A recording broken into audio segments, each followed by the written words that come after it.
The push for change gets a new voice. When it comes to labor, the issue of child labor and discrimination against women at the workplace remains some of the biggest challenges still waiting to be tackled. In India, this is a challenge despite the country having ratified key conventions related to child labor, working hours, and equal remuneration. In India, there are estimated to be over 10.1 million children who are being forced to work in the age group 8 to 14. The total number of children under 17, as defined by law, is considerably higher.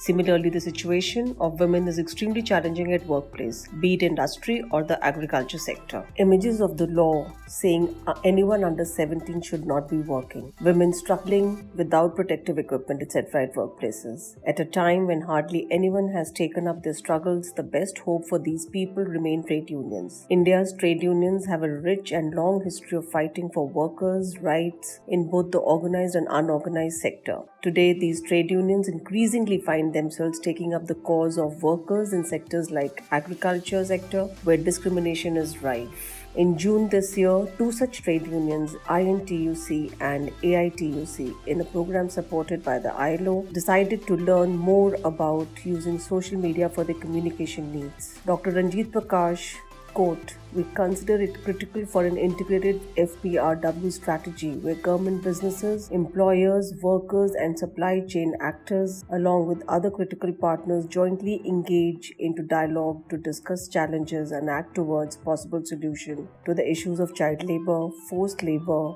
discrimination, freedom of association, and collective bargaining in the cotton supply chain. To do this well today, trade unions need more than just the usual methods that have been employed so far. The trade unions acknowledged the need to use social media well, as they found that key stakeholders have moved into these media today. And it is not only easier but also essential to engage with more stakeholders via social media today. Pictures of politicians, social media pages, Facebook, Twitter, ShareChat, etc. In a series of online sessions conducted by subject matter experts and digital trainers, trade union leaders and representatives at the block level in the state of Telangana joined in. The focus was to learn about using social media and use the knowledge to push for an end to discrimination against women workers in the cotton farming sector. Over multiple sessions, union leaders familiarized themselves with online tools, were guided through the process to open their social media accounts on key platforms, and ensured all members did the same. Finally, the participants learned to start online petitions for their causes to drive wider participation and awareness. It was an earnest attempt to keep in step with the changing world